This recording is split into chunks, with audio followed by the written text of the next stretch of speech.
미국은 오늘 사실상 우크라이나에 대한 추가 군사 지원 조정에서 손을 뗐습니다. 펜타곤은 공식적으로 우크라이나에 대한 군사 지원 시스템 전체 재조직을 시작합니다. 3년 반 동안 지원을 분배하고 동맹국들과 협력해온 조정그룹의 핵심 기능들이 이제 유럽 동맹국들 자체의 지휘 아래로 넘어갑니다. 그리고 여유가 생긴 미국 자원은 워싱턴의 다른 우선순위에 투입될 예정입니다. 동시에 패트리엇 요격 미사일 생산 라이선스를 둘러싼 이야기도 계속되고 있습니다. 도널드 트럼프는 우크라이나에서의 미사일 생산 라이선스를 공개적으로 확인하지 않고 있습니다. 하지만 마쿠에서는 협상이 계속되고 있는 것으로 드러나고 펜타곤은 이미 이 미사일 생산 확대에 30억 달러를 투자했습니다. 이번 방송에서는 두 가지 이야기를 모두 살펴보고 이들이 어떻게 미국 군사체계의 전반적인 재편과 연결되어 있는지 알아보겠습니다. 미리 말씀드리자면 여기에는 큰 비극은 없지만 우크라이나에 대한 모든 군사 지원 시스템이 실제로 전쟁에 맞춰 재편되고 있다는 점을 이해해야 합니다. 다음 방송에서 두 가지 모두 자세히 다루겠습니다. 우크라이나 지원의 군사적 부분은 이제 유럽만이 맡게 될 것이라 말씀드리고 싶습니다. 저는 알렉세이 피치입니다. 함께 이야기해봅시다. 하지만 우리가 이 주제를 시작하기 전에 이 채널과 어떻게 연결되어 있는지 말씀드리겠습니다. 우리는 재편이라는 주제로 나아가고 있습니다. 하지만 시작하기 전에 이 채널을 구독해 주시길 부탁드립니다. 전쟁입니다. 이번 300회 방송에서는 두 가지를 다루며 이는 미국 전쟁 재편과 관련됩니다. 자, 그럼 우크라이나에 대한 군사 지원 메커니즘 재조정이라는 주요 뉴스부터 시작해 봅시다. 미국 유럽 사령부의 발표에 따르면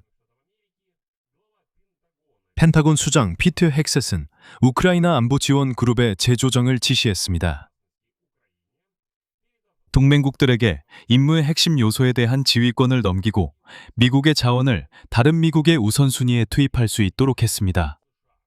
그리고 유럽 사령부에서 미군은 이번 재조정이 미국의 우크라이나 지원 수준을 낮추는 결과로 이어지지 않을 것임을 강조합니다. 인용문입니다. 이번 재편성은 동맹국들에게 이 임무의 핵심 요소에 대한 지휘권을 넘김으로써 우크라이나에 대한 안보 지원의 기능적 효율성과 효과성을 높일 수 있게 해줄 것입니다. 그리고 미국의 자원을 미국의 다른 글로벌 우선순위에 투입할 수 있도록 해줍니다. 전반적으로 이것이 바로 나토 3.0 개념입니다. 유럽인들, 그리고 오직 유럽인들만이 유럽 내 전체 안보 구조에 완전히 책임을 지는 것입니다. 미국인들은 오직 자신들의 소위 말하는 핵 우산과 미사일 우산만을 남겨둡니다. 그리고 그들의 주요 자원은 중동과 인도 태평양 지역으로 재배치합니다. 이 개념에 대해서는 이 유튜브 채널에서 여러분과 여러 번 이야기한 바 있습니다. 그리고 이 개념을 처음 언급한 사람은 오늘날 미국 국무장관인 마크 루비오였습니다. 2024년 선거 전까지, 즉 이는 도널드 트럼프 선거운동 기간 중 일입니다. 네토 3.0 개념이 발표되었습니다. 미국이 유럽을 완전히 떠나진 않지만 점진적으로 변화하고 있음을 알 수 있습니다. 미국인들이 자신들의 개입을 줄이고 있는 모습을 볼 수 있습니다. 항상 그랬듯이 미국 장군들, 미국 고위 관료들, 미국인들이 이런 임무들, 예를 들어 우크라이나 안보 지원 그룹 같은 임무를 이끌었습니다. 항상 그들이 앞장섰습니다. 그리고 우리가 우크라이나에 대한 군사 지원 문제를 논의했던 람슈타인 포맷을 떠올려보면 그때도 이 람슈타인 포맷을 이끌었던 사람이 바로 마크 밀리였습니다. 그는 미국 합참의장이었습니다. 그리고 당시 국방장관이었던 로이드 오스틴도 있었습니다. 네, 로이드 오스틴이 그때 국방장관이었습니다. 이 두 사람이 항상 조정을 이끌었습니다. 람슈타인 포맷에서요. 우크라이나 안보 지원 그룹에서도 마찬가지였습니다. 이제 미국인들은 두 곳 모두에서 사실상 떠났으며 완전히는 아니지만 거리를 두고 있습니다. 그리고 미군 유럽 사령부 사령관인 그린케비치 장군이 변화의 논리를 이렇게 설명했습니다. 동맹국들은 우크라이나 방어 지원에서 주도적인 역할을 맡을 수 있는 능력을 보여주었습니다. 그는 처음부터 미국이 조직자의 역할을 일시적으로만 맡았다고 하곤했습니다. 원래 그렇게 계획됐습니다. 미국은 언젠가 이 임무를 유럽에 넘길 수 있다는 기대 아래 일시적으로 맡았던 것입니다. 다음은 그린케비치 장군의 인용문입니다. 우크라이나 안보 지원 그룹은 처음부터 임시사령부로 계획되었습니다. 그 전환 단계는 진전의 기반을 두고 있습니다. 우리가 이룬 진전을 바탕으로 우크라이나의 지속적 평화 조건 마련에 도움이 됩니다. 간단히 말씀드리면 지난 3년 반 동안 이 그룹은 20억 달러 이상의 안보 지원을 분배했습니다. 이 그룹은 동맹국 및 파트너들과의 협력을 조정하고 그들의 우크라이나 지원 확대를 촉진했습니다. 형식적으로는 미국이 이 과정에서 빠지는 것이 아니라 전체적인 조정은 유지하면서 운영상의 지위를 동맹국들에게 넘기는 것입니다. 하지만 쉽게 말하면 예전에는 미국이 앞장섰지만 이제는 미국이 물러나고 유럽인들에게 지휘권을 넘긴다는 뜻입니다. 하지만 여기서 핵심 문구는 미국의 자원을 다른 글로벌 우선순위에 투입할 수 있도록 한다는 점입니다. 그리고 바로 이 점을 패트리엇 미사일과 관련된 상황과 연결해서 이해해야 합니다. 왜냐하면 사실상 이것들은 모두 같은 그림의 일부이기 때문입니다. 미국은 현재 우크라이나를 비롯한 여러 동시다발적인 긴장 국면 사이에서 자국의 군사 자원을 재분배하려고 하고 있습니다. 중동, 그리고 인도 태평양 지역에서 전쟁 위험이 커지는 상황에서 미국 자체의 비축량을 늘려야 한다는 전반적인 과제도 있습니다. 여기서 우리는 우크라이나를 위한 패트리엇 요격 미사일 생산 라이선스 이야기로 자연스럽게 넘어가게 됩니다. 이 부분은 날짜별로, 항목별로 정리할 필요가 있는데 현재 신호들이 정말로 상반되고 있기 때문입니다. 한편으로는 도널드 트럼프가 아무런 합의도 이루어지지 않았고 우크라이나에 어떤 라이선스도 제공되지 않을 것이라고 밝혔습니다. 하지만 동시에 정반대로 보이는 일들이 벌어지고 있음이 드러났습니다. 사실 오늘 미국의 나토 상임대표인 매튜 위테커가 이렇게 밝혔습니다. 패트리엇 요격 미사일의 라이선스 생산에 관한 장기 협정이 이번 겨울까지는 우크라이나에 마련되지 않을 것이라고 했습니다. 위테커는 협상이 계속되고 있다고 덧붙였습니다. 하지만 주목할 점은 협상이 초기 단계에 있으며 상당한 시간이 필요하다는 것입니다. 현재 미래 계약의 기술적, 법적 측면이 논의되고 있습니다. 계속해서 말씀드리겠습니다. 같은 시기에 미국 하원 의원 마이크 터너는 우크라이나의 패트리어트 기술에 대한 더 넓은 접근 권한을 제공하는 협상이 진행 중임을 확인했습니다. 우크라이나가 자국 내에서 생산을 시작하고 방위 기술을 완전히 습득할 수 있도록 하기 위해서입니다. 하지만 본질적으로 이것은 매우 복잡한 과정이며 수많은 문제를 조율하는 단계만 해도 상당한 시간이 걸릴 것이 분명합니다. 그리고 7월에도 이미 알려진 바 있습니다. 도널드 트럼프가 이번 겨울까지 우크라이나에 패트리엇 미사일 300발을 넘겨달라는 젤렌스키의 요청을 거절했다는 사실입니다. 그때 이런 아이디어가 나왔습니다. 라이선스를 주고 직접 미사일을 생산하게 하자는 것이었습니다. 그리고 디 애틀란틱 잡지의 보도에 따르면 젤렌스키는 트럼프에게 바로 이 시설들을 방어할 미사일을 요청했다고 합니다. 에너지 인프라를 보호하고 겨울철에 있을 수 있는 야만적인 공격에 대응하기 위해서였죠. 그리고 여기 모든 것을 설명해주는 숫자가 있습니다. 전략국제문제연구소의 계산에 따르면 중동에서 분쟁이 시작된 이후 펜타곤에 남은 것은 단지 이것뿐입니다. 여기 아주 명확한 수치가 있습니다. 패트리엇 시스템용 미사일이 759발 남았습니다. 참고로 미국 자체적으로 연간 약 650발의 이런 미사일을 생산합니다.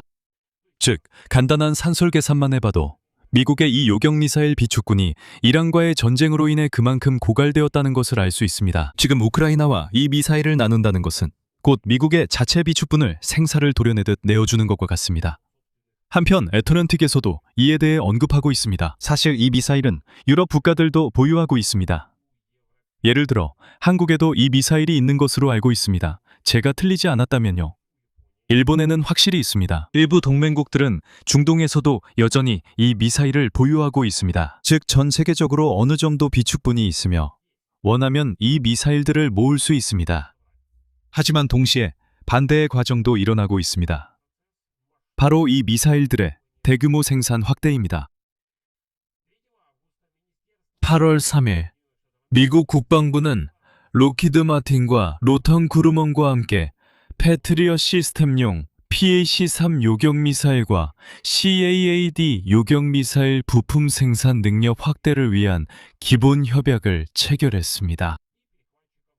계약 금액은 30억 달러가 넘었습니다. 이 협약을 통해 패트리엇 미사일 생산량은 3배, CAAD 미사일 생산량은 4배로 늘릴 수 있게 됩니다. 개별 부품에 대한 계약 금액은 공개되지 않았습니다. 하지만 이 문서에는 PAC-3 고체 연료 로켓 엔진의 두 번째 공급원을 만드는 내용이 포함되어 있는 것으로 알려졌습니다. 또한 안전점화 장치의 생산도 늘릴 예정입니다. 그러니까 본질적으로 이를 위한 추가 생산 시설이 가동될 것이라는 의미입니다. 전반적으로 보시다시피 미국은 우크라이나에서 완전히 손을 떼지는 않지만 당장 큰 지원을 기대하기도 어렵습니다. 한편으로 미국은 우크라이나에 대한 지원의 운영 관리를 유럽 동맹국들에게 넘기고 직접적으로는 더 이상 관여하지 않을 것입니다. 다른 한편으로 미국의 자체 핵심 방공무기 비축군이 이란과의 전쟁으로 인해 759발이라는 임계 수준까지 고갈된 상황에서 워싱턴은 동시에 지금 이 순간 우크라이나에 패트리엇을 직접 제공하는 것을 동결하고 있습니다. 하지만 앞으로 생산량을 몇 배로 늘리기 위해 수십억 달러를 투자하고 있습니다. 그리고 동시에 요격 미사일 생산 기술 자체를 우크라이나 측에 이전하는 협상도 진행하고 있습니다. 앞으로 키이우가 필요한 무기를 바닥난 미국의 비축분에 의존하지 않고 스스로 생산할 수 있도록 하기 위해서입니다. 이와 관련해서 지금 몇 가지 댓글에 답변하고 싶습니다. 저는 또 한 번 예상하지 못했습니다. 하지만 그런 사람들은 아무리 말해도 소용없다는 걸 알게 됐습니다. 이야기가 잠시 샜는데 관심 없으시면 넘기셔도 됩니다. 제가 어제 이스라엘 총리 베냐민 네타냐후에 관한 영상을 올렸습니다. 2023년에 제 기억으로는 뉴욕타임즈의 자료에 따르면 우크라이나의 아이언돔 방공 시스템의 제공을 차단했다는 내용이었습니다. 이 시스템들은 당시 미국에 있었고 그는 이 시스템들을 우크라이나에 넘길 수 없다며 거부권을 행사했습니다. 그리고 동시에 말하자면 같은 방송에서 저는 또 다른 정보를 전했습니다. 바로 지금 실제로 우크라이나와 이스라엘은 미국으로부터 군사 지원을 받기 위해 서로 경쟁하고 있습니다. 이는 매우 분명한 사실입니다. 그래서 사람들이 자신들만의 결론을 내렸습니다. 마치 제가 그걸 자원 경쟁 때문이라고 설명했다는 식으로요. 그리고 저는 왜 베냐민 네타냐후가 한때 우리에게 아이언돔 제공을 막았는지에 대해 설명했습니다. 사실 그런 사실은 없습니다. 그런 주장은 제가 직접 한 적이 없습니다. 하지만 사람들은 자신만의 결론을 내리는 경향이 있고 그럴 권리가 있습니다. 모두가 잘못된 의견을 가질 권리가 있다고 저는 말합니다. 문제 없습니다. 결론을 내리셨다면 그건 여러분 일입니다. 단, 그런 결론을 제가 한 말인 것처럼 하지는 마세요. 바로 그거죠. 제가 가장 좋아하는 건 사람들이 어떤 정보를 듣고 자기 멋대로 상상해서 뭔가를 만들어내는 겁니다. 예를 들어 이미 저를 반유대주의자라고 부르고 알렉세이 페치에이에게 항의하라고 촉구하고 있습니다. 어떻게 그가 네타냐후에 대해 무언가를 말할 수 있었냐고 말이죠. 바로 그거죠. 절개는 이게 정말 이상하게 들립니다. 저 알렉세이 페치에이를 반유대주의자라고 부르는 게 정말 이상하게 느껴집니다. 만약 여러분이 이 유튜브 채널에서 제 방송 기록을 본다면 이건 정말 말하기 어렵지만 생각이 짧은 사람들이 있어서 댓글에서 패치에이를 보이콧하겠다고 선언했습니다. 그래서 제가 말씀드리고 싶은 건 실제로 우리가 우크라이나에서 이 미사일 생산 라이선스 제공 협상이 중단된다는 뉴스를 들을 때 트럼프 말처럼 라이선스가 없을 거라면 이 과정이 매우 길다는 걸 알아야 합니다. 분명히 아무도 그냥 라이선스를 넘겨주지는 않을 겁니다. 이 모든 논의 과정을 시작하기 위해서라도 수많은 기술적, 법적 문서에 서명해야 합니다. 그런데 제가 왜 이전 에피소드를 언급했냐면 심지어 어떤 사람들은 이렇게 쓰기 시작했기 때문입니다. 봐라. 왜냐하면 실제로 네타냐후가 23년에 우크라이나의 아이언돔 방공 시스템을 넘기는 것을 막은 이유가 뭔지 아냐? 우크라이나에 부패가 있기 때문이야. 그러니까 이 시스템들이 러시아인들 손에 들어가거나 최악의 경우 이란 손에 들어갈 수도 있었을 거야. 그러니까 우크라이나인들이 어차피 이 기술을 러시아나 이란에 넘길 거라는 거지. 우크라이나인들을 믿을 수 없다는 거야. 당신들 완전히 미친 거 아니야? 아니, 뭐가 문제야? 이런 댓글 다는 사람들? 이렇게 생각해 봅시다. 우크라이나에는 패트리어트 방공 및 미사일 방어 시스템이 있습니다. 당신들의 논리대로라면 왜 이 시스템들이 아직까지 러시아인이나 이란인 손에 들어가지 않았을까요? 이건 그냥 말도 안 되는 소리잖아요. 하지만 본론으로 돌아가죠. 약속드린 대로 여담은 여기까지입니다. 계속하겠습니다. 그래서 이런 모든 논의가 오가는 가운데 전 백악관 러시아 전문가였던 토마스 그레이엄이 뉴욕타임즈에 칼럼을 썼습니다. 이 칼럼에서 이렇게 주장합니다. 도널드 트럼프에게는 지금 러시아의 우크라이나 전쟁을 끝내기 위한 외교적 노력을 주도할 실제 기회가 있지만 이 유리한 순간은 빠르게 사라질 수 있습니다. 그에 따르면 우크라이나는 러시아 영토 깊숙한 곳에 있는 군사시설과 에너지 인프라에 대한 공격을 점점 더 늘리고 있다고 합니다. 한편 러시아는 동시에 우크라이나 도시들과 중요한 시설들에 대한 공격을 강화하고 있습니다. 우크라이나 방공 미사일의 부족을 이용하려 하고 있습니다. 그러니까 우리가 앞서 말씀드렸던 바로 그 부족 현상 말입니다. 그레이엄은 이런 상황에서 긴급하고 집중적인 협상이 필요하다고 말합니다. 그리고 오직 워싱턴만이 그런 협상을 이끌 수 있는 충분한 영향력과 정치적 무게를 가지고 있다고 합니다. 과제는 말하자면 전쟁을 당장 멈추는 것이 아니라 우크라이나와 러시아 사이의 큰 의견 차이를 극복하기 위해 셔틀 외교의 기반을 마련하는 것입니다. 만약 러시아가 대화에 나서지 않는다면 트럼프는 결국 우크라이나에 요격 미사일을 제공해서 블라디미르 푸틴의 가장 큰 무기를 빼앗을 수 있습니다. 그러면 우크라이나는 모스크바에 대한 공격을 계속할 수 있게 됩니다. 그리고 푸틴은 이제 그렇게 무자비하고 처벌받지 않은 채로 우크라이나를 탄도미사일로 공격할 수 없게 됩니다. 그 다음에는 어떻게 될까요? 자, 이렇게 생각해 봅시다. 첫 번째 시나리오는 펜타곤이 앞으로 2년 동안 패트리어트 생산을 3배로 늘리고 탓 생산을 4배로 늘리는 것을 끝까지 추진하는 것입니다. 그리고 이제 자체적인 부족분이 해소되면 실제 공급이나 우크라이나에 대한 생산 라이선스가 미국의 자체 비축분에 위험을 주지 않으면서 정치적으로도 실질적으로도 가능해집니다. 하지만 이건 너무 오래 걸립니다. 아시다시피 1~2년은 힘든 시간입니다. 우크라이나에게는 힘든 시기가 될 것입니다. 두 번째 시나리오는 그레이엄이 쓴 것처럼 지금 외교의 창이 정말 열려있고 워싱턴이 실제로 협상 과정을 주도한다면입니다. 구체적인 무기 공급 문제는 지금 당장 더 넓은 정치적 해결책 앞에서 뒷전으로 밀릴 수 있습니다. 그렇다고 해서 아예 공급이 없다는 뜻은 아닙니다.